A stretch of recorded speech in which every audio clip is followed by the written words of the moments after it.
Go to Denmark, they teach in Danish. Go to Norway, they teach in Norwegian. Go to Sweden, they teach in Swedish. Go to Finland, they teach in Finnish. Go to Korea, they teach in Korean. Go to China, they teach in Chinese. Go to Japan, they teach in Japanese. Then they meet the world. But you and me, here I am waxing eloquent in English. We were told that all the education we had acquired meant nothing. So that if you are eloquent in Ga or in Twi, you are not intelligent. You are only intelligent in English. You can only be intelligent in French, in Portuguese. We now know that that is nonsense. When that great Nigerian musician in the 1980s, fella Nicola Pokuti said, "Teacher, don't teach me nonsense," he meant it. He was reminding us that we must examine our education system. You know, when the British came here and they were establishing schools across Africa, and then when they were establishing Achimota, which is famous for producing great Ghanaians, the intention was to produce young men and women who would support the colonial empire. The intention was the same in Uganda with Budo's King's College.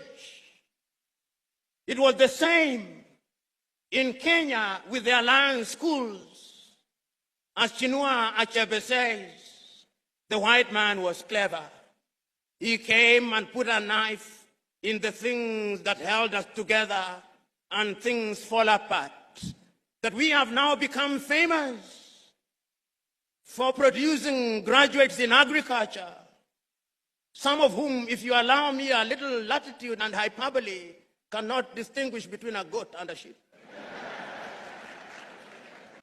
When we want to build our roads, we have engineers, most of whom today, if you do not address them as engineer so-and-so, they rise up, ready to beat you up. But yet, when we are building our highway from Accra through to Winneba, through to Cape Coast, through to La Côte d'Ivoire, it is the Chinese that I see, which calls into question, what type of engineering are we teaching? We are producing doctors, and they are good, some of them. But yet, when those of us who have the ability are sick, unless they do not know, they want to be airlifted to Dubai and to Germany. They have no faith in our medical system. When we are sick during COVID, all Africa is crying to America, "Oh, give us Moderna, give us Pfizer," to the Russians, "Give us Sputnik." We are crying. Yet we have universities with professors in medicine. We must re-examine our education system, even in matters as mundane as sports, which is a multi-billion-dollar industry.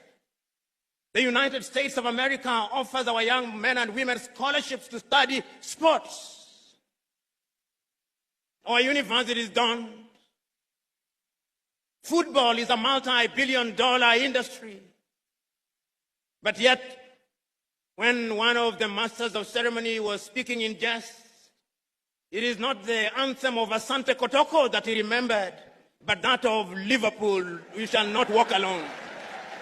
Theosagiefo was right when he said, we may actually solve the economic problem. We may even solve the political problem. But I dare say that the mental problem which was impacted and makes us feel inferior will take a little longer to solve. In 1933, Carter G. Woodson, that African-American educator writing in his book, Miseducation of the Negro, said that we have been so miseducated for so long.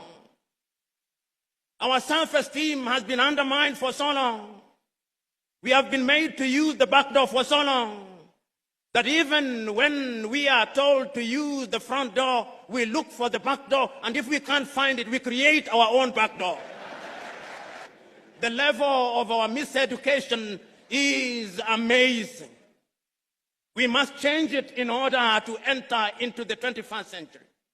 Today, if I stood here and asked young Africans, and there is no shortage of them here, how many African authors do you know? And I asked, which is the last book of Chinua Achebe that you read? Or Kofi Awunor? Or Aikwe Yama? Or Kamara Lai? Or Flora Nwapa? Or Dambisa Moyo? Or more recently, Chimama and Ngozi Adichie? Or Yagiansi? How many have? We have been made to believe that it's only Shakespeare and Charles Dickens that matter. The Osagyefo, to whom Africans owe an apology, wrote in his great book, Neocolonialism, the last stage of imperialism, and the most dangerous. We are in that stage. That stage when the colonizer still wants us to believe that our literature is inferior, that our science does not exist, that our mathematics does not exist, that we have no medicine to talk about, that we cannot mine beyond Galamsey, that we cannot extract our own oil, that we have no business being in robotics and cryptocurrency, that we must be consigned to the Museum of History alongside the spinning wheel, that we have no business being in the jet age. That is what we are being told. And my fear is that we appear to be believing it. If we are to give meaning to our independence, then education must be our focus. So said Ethiopia's Haile Selassie.